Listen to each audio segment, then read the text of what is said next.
Estamos hablando del compromiso social. Consideramos que este debe ser una de las características y sobre todo uno de los atributos que deben de tener los buenos ciudadanos. Y el día de hoy nos acompaña Gerardo Cortés. Él es el secretario general del sindicato de Bimbo, que es una institución que ha venido trabajando durante muchos años en lograr el compromiso social de los trabajadores que representa, pero también a través de campañas intensas de capacitación en formar en valores a los que consideramos deben ser buenos ciudadanos. Gerardo, gracias por acompañarnos.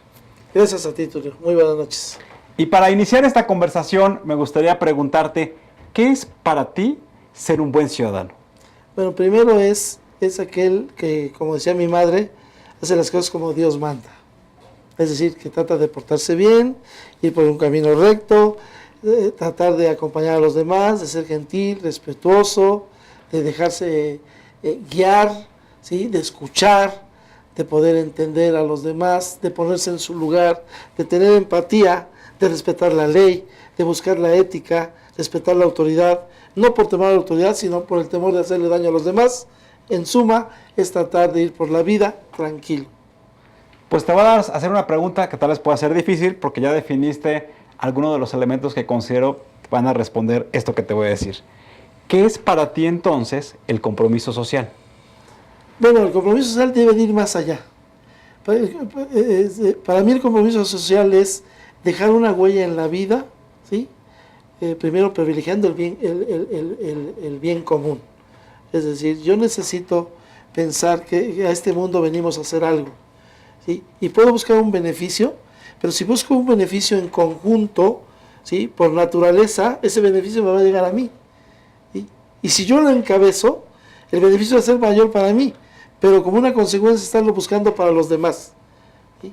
El compromiso social es igual, tratar de desarrollar personas, tratar de buscar oportunidades para ellas, flujos de desarrollo, un poco de igualdad o mucha igualdad y mucha búsqueda de justicia social, porque es la más difícil de encontrar. En tu caso, en el sindicato que tú encabezas, en el trabajo que haces día a día con miles de trabajadores a lo largo de todo el país, ¿cómo has logrado infundir en los trabajadores como parte de la cultura de la organización ese compromiso social al que tanto anhelamos? Es muy difícil en la vida ser ejemplo de algo. Y entonces, en el caso particular, lo que yo he tratado de hacer es trabajar, ¿sí? Empujar, mostrar.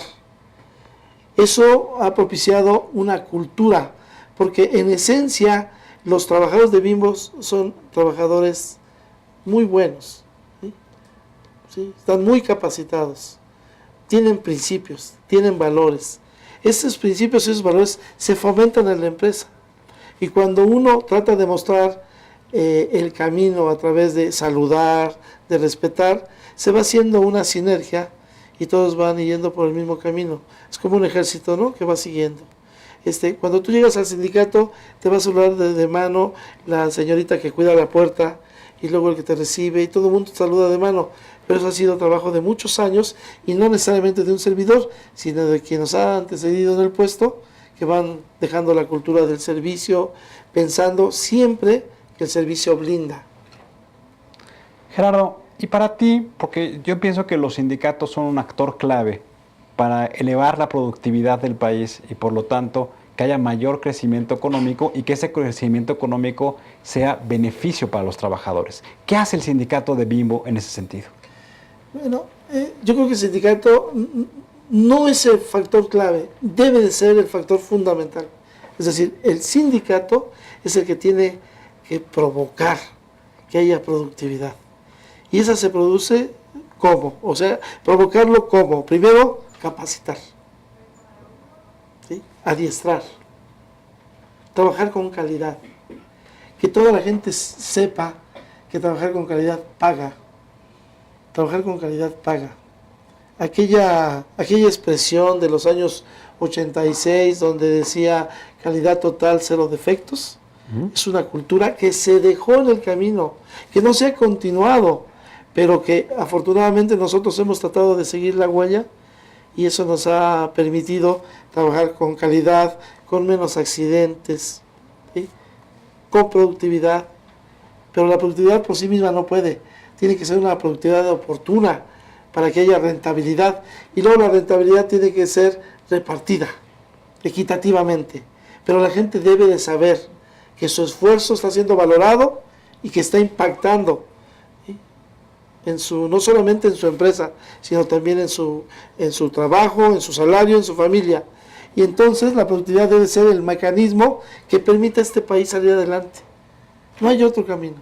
O sea, las leyes hacendarias hoy son muy rígidas, no hay mucha facilidad para crear empleo, hay muchos atorones en el camino. Estamos en un México muy complicado.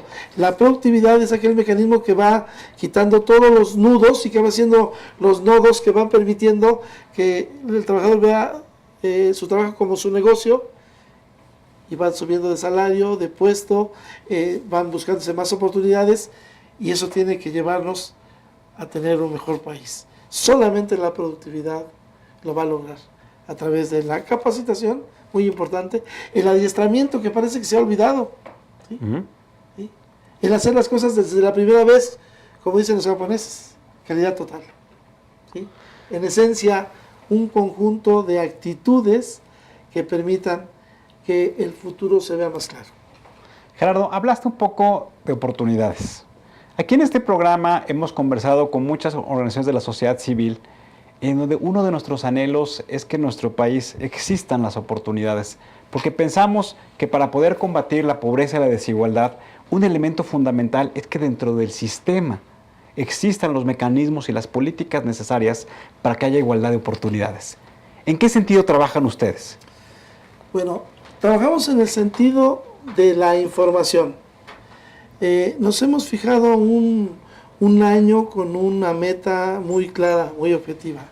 Las oportunidades no son recoger el dinero que está en las calles, así lo decía Jacobo Zabludowski, ¿no? A las 5 de la mañana, sino las oportunidades son mucho más, porque hay miles de oportunidades. O sea, si yo voy al Seguro Social y quiero recibir un servicio adecuado, voy buscando una oportunidad de recibir un buen servicio. Nosotros nos hemos enfocado este año concretamente a la salud y al conocimiento de la gente de lo que es su derecho al recibir un servicio de salud.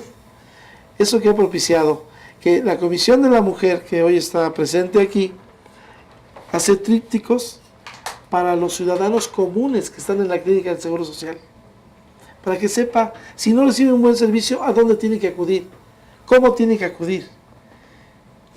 Al hacer las cosas bien, sin gritar, sin reclamar, recibe un servicio.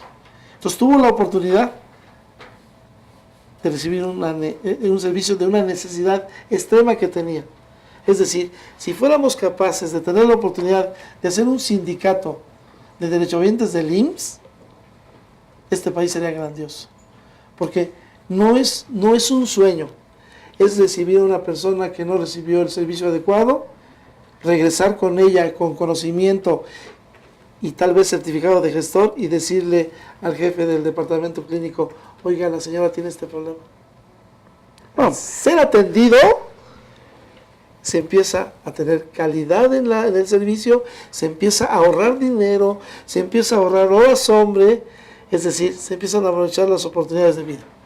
Pues en ese orden de ideas, Gerardo, lo que necesitamos es un sindicato de ciudadanos, porque tú Así acabas es, un poco así de narrar es. y describir el ejemplo de cómo se pueden formar buenos ciudadanos al decirles la importancia que tiene la de ejercer sus derechos. Sí, porque esto valdría la pena promover un voluntariado nacional que solamente tenga que estar certificado por las instituciones, que puedan acompañar a un ciudadano común a que reciba un servicio adecuado.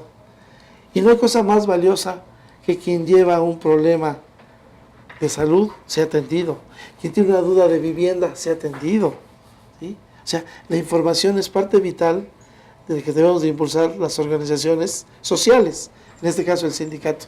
Poco tú has narrado con palabras muy sencillas la importancia que tiene que en los sistemas institucionales haya los mecanismos para que las personas, en primer lugar, sean atendidas y, en segundo lugar, sean escuchadas cuando tienen alguna opinión sobre el servicio que recibieron. Y eso me parece que es muy importante dentro de un sistema para los ciudadanos. ¿Sí? Las políticas públicas deberían encaminarse a eso, a la atención a la persona, porque muchas de las personas no necesitamos que alguien nos resuelva nuestra problemática, solamente que nos escuche. Claro. Y en la propia escucha encuentra uno la guía. Entonces las políticas públicas, es decir, hoy va a haber elecciones este año, la nueva legislatura debería de tener políticas públicas que permitan que la ciudadanía esté mejor informada. Es lo que actualmente, Gerardo, le llaman en términos técnicos el famoso gobierno abierto, que es cómo buscar a través de un trabajo colaborativo entre los ciudadanos, entre los prestadores de servicio, entre los usuarios de ese servicio y las autoridades gubernamentales en todos sus niveles, lograr incorporar las propuestas de las personas que son los que reciben los servicios y finalmente son los que deben sentir satisfechos esos servicios. Pero me gustaría preguntarte, Gerardo, la relevancia que tienen hoy los sindicatos en México. El sindicato debe ser un actor social, un actor de servicio, no un actor político. El problema de los sindicatos en México es que se contaminaron al ser carnada electoral. Y entonces el sindicato se convierte en una posición para buscar una situación política o una posición política y olvida el origen del servicio a los trabajadores. Entonces el sindicato debe de retomar su importancia de ser el regulador de las relaciones obrero-patronal, que permitan en esa armonía en la relación, ¿sí?, que haya una salud laboral, una paz laboral, por consecuencia una fuente de empleo segura, por consecuencia una fuente de riqueza, una fuente de empleo y un país que pueda suplir esa necesidad que tiene. ¿Sí? El sindicato debe de retomar dos compromisos fundamentales: que la cuota sea aportada por los trabajadores, para que pueda el trabajador exigirle a dónde va su cuota y por qué no me das el servicio adecuado, ¿sí? Y dos, enfocarse a la tarea sindical, que no solamente es la regulación de las relaciones obrero-patronales. Hoy no, hoy la ley permite que los sindicatos le puedan decir a la empresa: invierte en capacitación, invierte en tecnología, facilita el trabajo, que los trabajos sean más ergonómicos, ¿sí? En suma, la tecnología al servicio del trabajador. Tú nos acabas de describir que un sindicato es una institución de servicio. Y eso me parece que es una definición que lo que busca es inspirar a todos los que trabajan en una organización a que realmente tengan como prioridad el servicio. Quisiera también preguntarte, Gerardo, ¿cuál es el principal enemigo de los sindicatos? Los propios sindicatos. O sea, no hemos encontrado con claridad hoy nuestra labor histórica, nuestra tarea histórica. Porque estamos en un mundo, ya no solamente México, un mundo diferente, donde la sobrepoblación, ¿sí?, la contaminación ha venido superando a las instituciones. Es decir, la necesidad es más fuerte de lo que las instituciones pueden otorgar. Entonces, por eso es muy importante que el sindicato asuma su papel y no se ponga trabas, sino que sea un complemento de las instituciones, a través de la información, a través de la gestión, a través de la propia comunicación o los propios acuerdos, convenios con instituciones. Porque hoy vemos un país que tiene un esquema desde que somos considerados una república libre y soberana, ¿sí?, un Estado de Derecho, pero la forma en que el gobierno está creado, ¿sí?, formado, no se está aprovechando. Voy a poner un ejemplo muy simple. Sí, claro. En todos los estados, en todas las entidades federativas, incluido el Distrito Federal, hay delegados federales. Es decir, del Infonavit, del Seguro Social, de Sedesol y de Trabajo. Entonces, hace falta quien articule la necesidad de los ciudadanos para que los delegados de trabajo auxilien, en este caso al DF o a las entidades del Estado de México o al Estado de Jalisco, para dar el servicio a los ciudadanos. El sindicato tiene que leer cuál es su papel en esa necesidad para colaborar, sin hacer alianzas, sino leyendo la necesidad de sus trabajadores, ¿sí?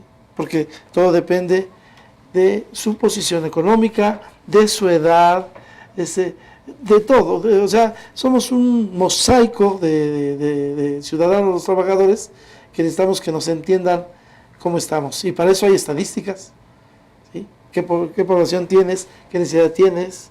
¿Sí? ¿Cómo le vas a hacer? ¿Sí? Y no solamente es prevenir, también es predecir. Y después personalizar.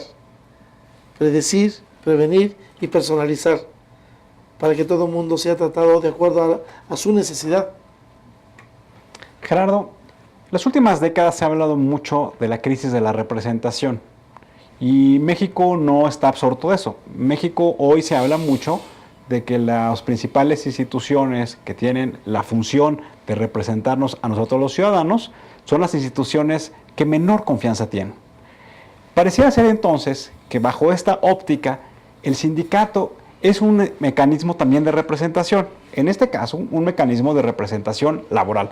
Representa a los trabajadores para que a través del sindicato puedan tener mayores beneficios, puedan contribuir, como tú lo has mencionado en este programa, a la productividad de la organización, pero sobre todo a que las personas actúen de manera personal en favor de la propia organización. También hoy se habla de que los individuos son la parte más importante y a pesar de esta crisis de confianza en la representación, pues buscan actuar de manera individual. Tu sindicato, ¿cómo hace para que pueda conjugar la labor del individuo, pero también la labor de los individuos en su conjunto dentro de la organización? Bueno, la falta de credibilidad es por falta de servicio, fundamentalmente. Entonces, el representante sindical o el sindicato no solamente representa al trabajador, también representa a una institución social, ¿sí? También representa a los trabajadores ante la empresa, ante la autoridad y ante las instituciones. La crisis de la representatividad se da por falta de servicio, ¿sí? Pero no puede haber servicio sin ciudadanos, sin personas. Entonces, el hombre seguirá siendo, hasta que esto termine, el hombre más importante, que será la parte más importante de la representación, porque el individuo o el representante es el que debe de saber cómo representa a cada quien. Va a representar a su sindicato frente a una institución, tiene que representarlo de una manera. Cuando representa como trabajador a su empresa, tiene que representarlo de otra forma. Cuando representa al trabajador ante la empresa, tiene que presentarse de otra forma. Y para eso debe de tener preparación, capacitación, pero me parece que lo más importante que debe tener es solamente algo muy simple, ganas de ayudar a los demás. Es decir, que el individuo juegue varios roles, sí, dependiendo de los actuantes. Se tiene que jugar varios roles. Es decir, yo soy trabajador, pero soy representante sindical, también soy secretario general, entonces represento a los trabajadores frente a la empresa, frente a la autoridad, frente al propio gobierno, ¿sí? Y represento al sindicato ante los trabajadores, que es algo muy importante. Gerardo, en las últimas semanas, senadores, legisladores, organizaciones de la sociedad civil han venido trabajando en afinar cambios importantes a una ley general de transparencia, en donde en esta ley lo que se plantea es que haya algunos actores que antes no estaban sujetos a esa ley. Uno de ellos van a ser los sindicatos. Me gustaría conocer tu opinión sobre qué rol deben jugar los sindicatos en la transparencia. Es un rol muy simple, respeto a la ley. ¿Sí? Quien respeta a la ley no tiene problemas. ¿Qué va a propiciar esta ley de transparencia? Que se esmere cada ciudadano, y en este caso cada sindicato, en hacer las cosas bien, como Dios manda. Hacerlas tan claras que permita que nadie tenga problemas. Y eso va a permitir una mayor confianza en las instituciones, por consecuencia, una mayor representatividad. Es decir, un sindicato con confianza es más representativo. Confían en él. Y si los trabajadores confían en él, las empresas alrededor confiarán en el sindicato. y entonces su ámbito de acción se va ampliando. La ley de transparencia tiene que ser para bien. Primero es como sorpresa. Oye, que van a llevar a los sindicatos. Está bien. Mucha gente que habla de la transparencia en los sindicatos no tiene idea.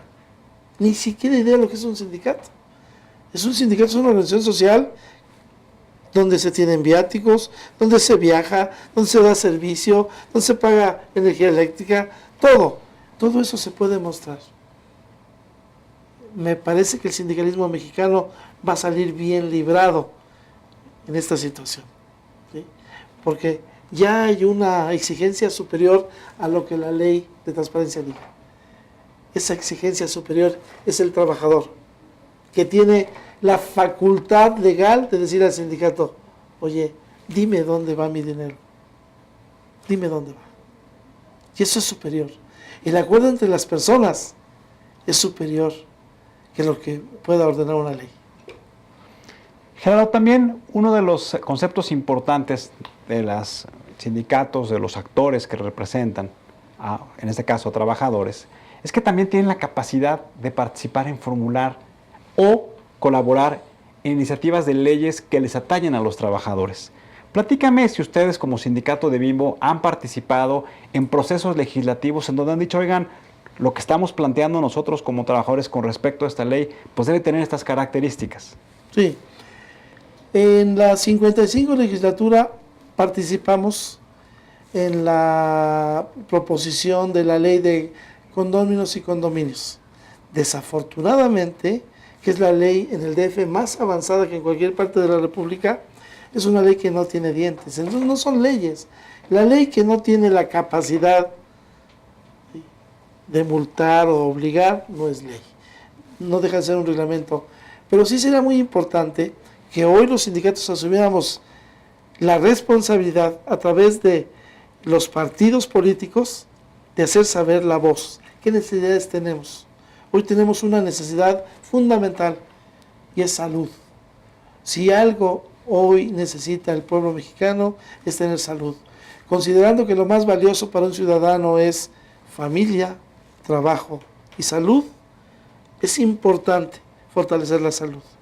Es importante que hoy los sindicatos unan esfuerzos y le puedan decir a los legisladores que legislen en función de una mejora en los servicios de salud, en una cobertura universal de salud, pero que tenga bases firmes. Porque se habla de la cobertura universal de salud, pero no se han puesto las bases. No se puede caminar en un piso que esté desnivelado. La primera parte, y nosotros tenemos que hacer llegar esta idea a la Honorable Comisión de Salud de la Honorable Cámara de Diputados, para que antes de pasar a la cobertura universal de salud, primero haya una cobertura universal de servicios en el IMSS, porque es quien prácticamente le da servicio a 70 millones de mexicanos. Cuando eso se logre, y cuando los sistemas en el IMSS puedan leer el primer nivel al tercer nivel y del tercer nivel al segundo, en ese momento México está preparado para una cobertura universal de salud, que significa ahorro, significa portabilidad, es decir, tener derecho al IMSS e ir al ISSSTE, tener derecho a ISSSTE e ir a salubridad, ¿sí?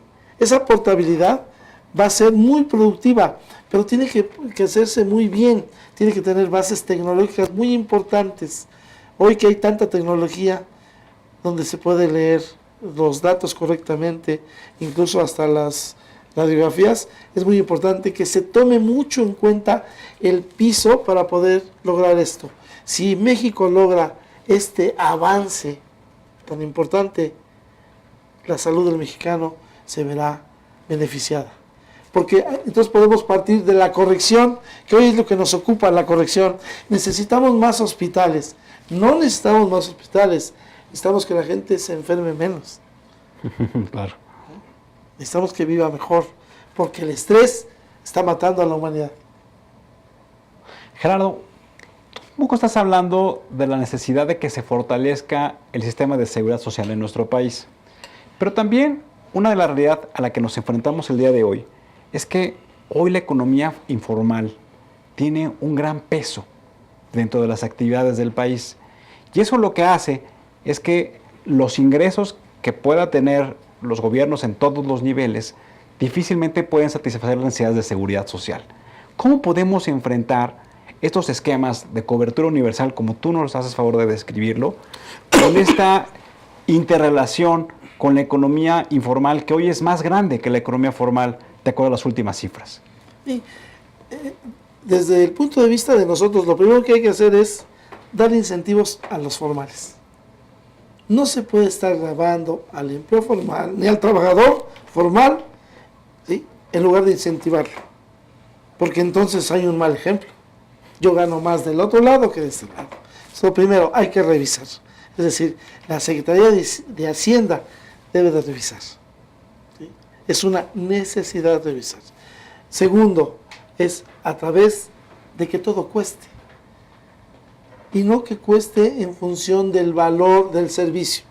Pero todo ciudadano que trabaja en la informalidad se puede enfermar o se enferma. Y tiene que recurrir a los servicios privados, pero como son tan caros de pronto, ¿sí?, tienen que recurrir a los servicios públicos. Entonces debe de haber reglas claras en la Ley General de Salud que permitan que cada persona que reciba un servicio aporte de acuerdo a un estudio socioeconómico, y entonces el Estado se fortalece, porque hoy no se cobra nada de pronto, ¿sí?, o de pronto no hay un cuidado en el estudio socioeconómico, y entonces es fácilmente se engaña a la institución, y la institución pierde, el propio gobierno pierde. Es decir, ejemplos de buenas prácticas para que los informales pasen a la formalidad. Pero si van a ganar menos porque les graban, porque les pagan menos, entonces no hay una buena práctica. Me parece que primero hay que revisar, incentivar, motivar, para que el empleo formal de muchos mexicanos que quieren que este país avance, pues puedan producir empleo. Se ha dicho últimamente que los empresarios han dicho, vamos a ayudar al presidente. ¿Cómo puede ayudar un empresario al presidente creando trabajo?